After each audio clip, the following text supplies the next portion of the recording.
はい、どうも皆さんこんにちは。DDD アニメのゆっちです。今回は、またになってしまうんですが、ワンピースから、トラファルガーローを、作っていこうと思います。はい、ローはですね、もうドレスローザ編から、ずっと、海賊同盟っていうものを、結んでいて、ずっと登場している、キャラクターなんで、結構人気があるキャラクターだと思ってます。で、最近のワノ国編ではですね、最悪の世代の、キッド、ロー、ルフィといった、激アツの、当初の中の、賞金首が確か3億1500万、3億2億の、高額のね3人組の、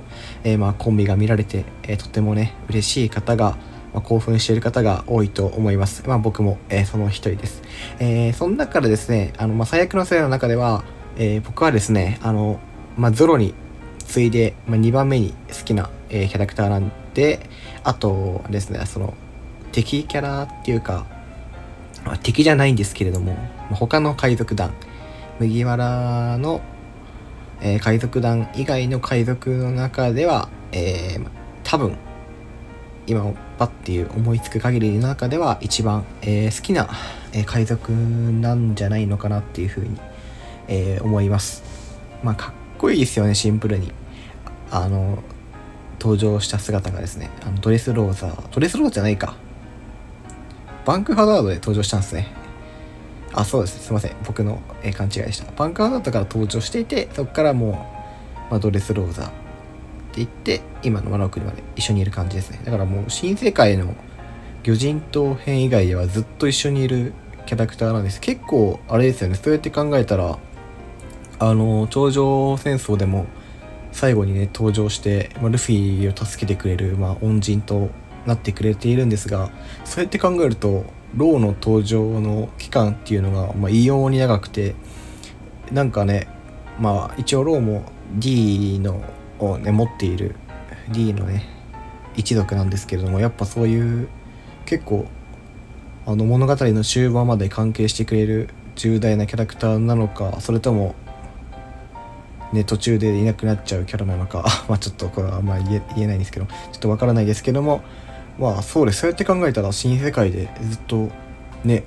バンクハザードからもうドレスローザーまでずっといるって考えるとね、なかなか、珍しいっていうか、そんな一緒に帯同している、敵キャラというか、味方なんですけれども、そういう、他の海賊団っていうのはあんまりねいないんで、今考えたらすごいですよね。でローが普通にね、そのパンクハザードで登場した際がですね、もうめちゃくちゃかっこよくて、正直2年前のそのねシャボンディ諸島で会った時はあんまりかっこよさっていうものはなかったんですよね。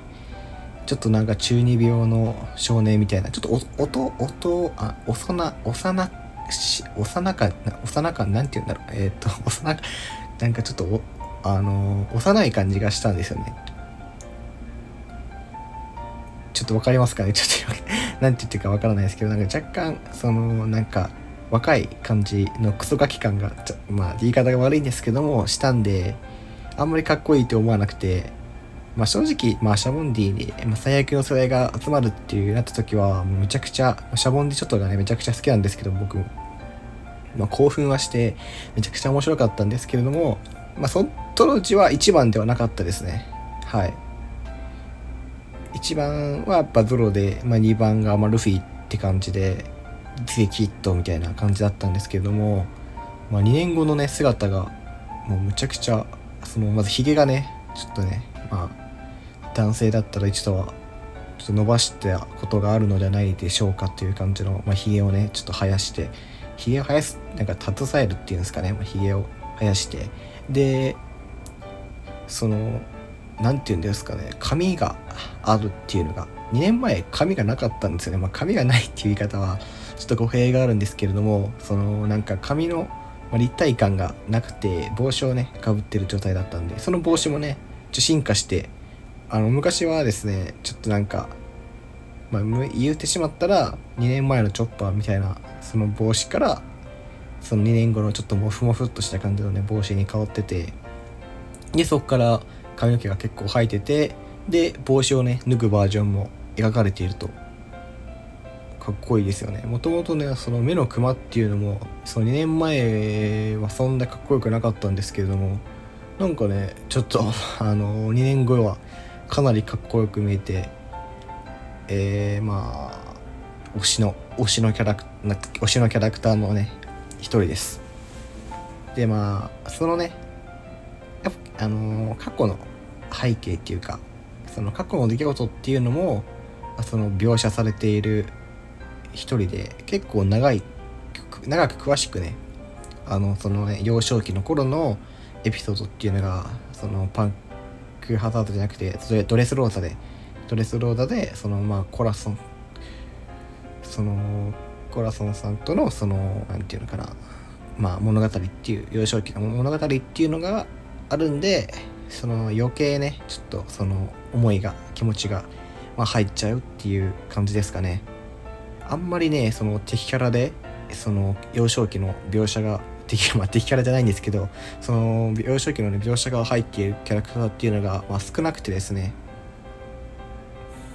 あんまねいないんですよね。ないですよね、あんまりちょっとパッて思い浮かばないんですけども、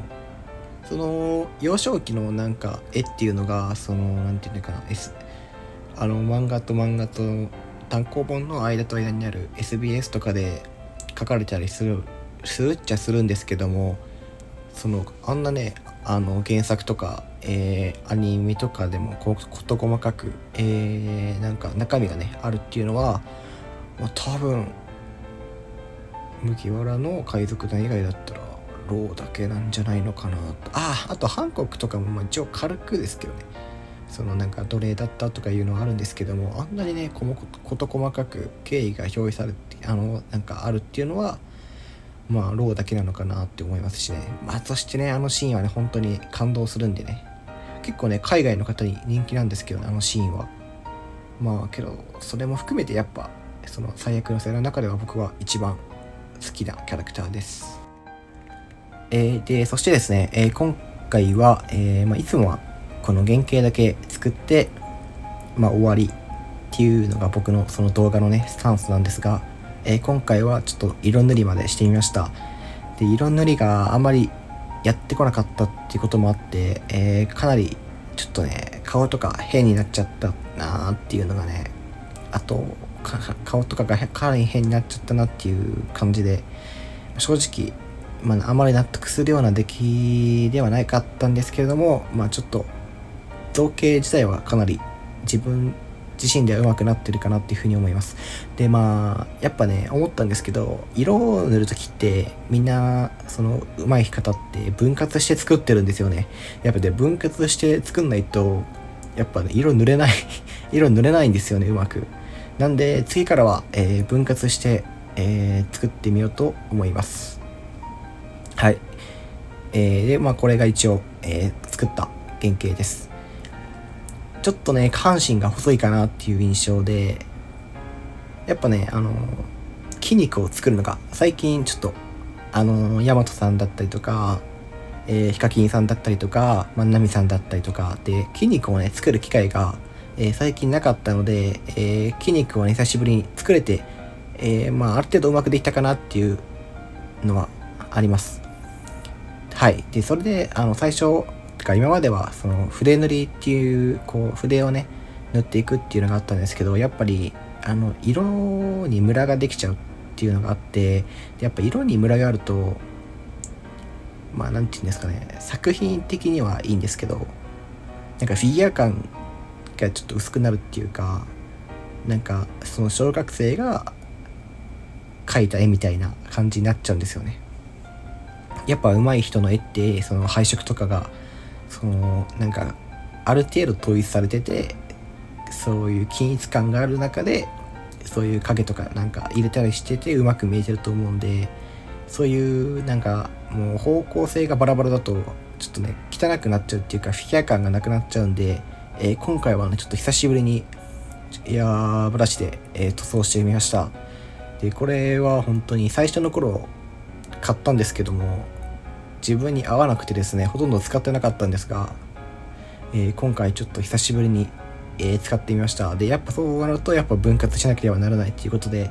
分割できない細かい部分とかは、筆塗りのままだったんですけれども、やっぱエアブラシで塗るとその均一性があってですね、でそこを影とかつけたいところは筆塗りとかしたりして、でうまく調節できて、ある程度うまく自分ではできたと思うんですけども、全然下手くそなんで、これもこれから、練習していきたいと思います。はい、こんな感じですね。その腹筋の溝だったりとかっていうのは後からこう筆塗りをしている感じです。そうすると、ちょっといい感じに見えてくるんですよね。で、顔とかも本当はあれですよね、髪の毛とか分割して作ったりしているんですけども、分割方法がまだちょっとねいまいち分かってないんで、僕が、登録している YouTuber さんとかの動画とかを見てりして、また作っていこうというふうに思います。で、今回、トラファルガーローを作っていったんですが、次回もねちょっとローに関するような、またワンピースキャラになってしまうんですが、ローに関係する、キャラを作っていこうというふうに、思っていますんで、もしよかったら、チャンネル登録、高評価よろしくお願いいたします。作ろうというふうに、思っているんですが、そのね作ってほしいキャラクターだったりとかっていうのを、募集しておりますので、もしよろしければ、コメントや、概要欄に貼ってあります Twitter でフォローしてですね、そこの DM だったりとかで言ってくださると、なるべくそちらを優先して作っていこうというふうに思っておりますので、よろしくお願いいたします。でも最近ねちょっと雨が、ちょっと長く続いてジメジメしてね、なかなか外に出る機会がないと思うので、もしよろしければ皆さんフィギュアをね作ったりだったりとか、YouTube を見たりだったりとかして、このねジメジメした季節を乗り切っていこうというふうに思います。それでですね、この季節はちょっとね前半期が終わるっていうことで、ちょっとねテストや課題が、重なってるっていう関係上もあって、なかなかねちょっとこの、年度に触る機会がちょっとね少なくなっているっていうのもあって、なかなか、動画を投稿できなかったりとか、フィギュアをね作ることができなかったりするので、投稿頻度下がりますがよろしくお願いいたします。最後までご視聴ありがとうございました。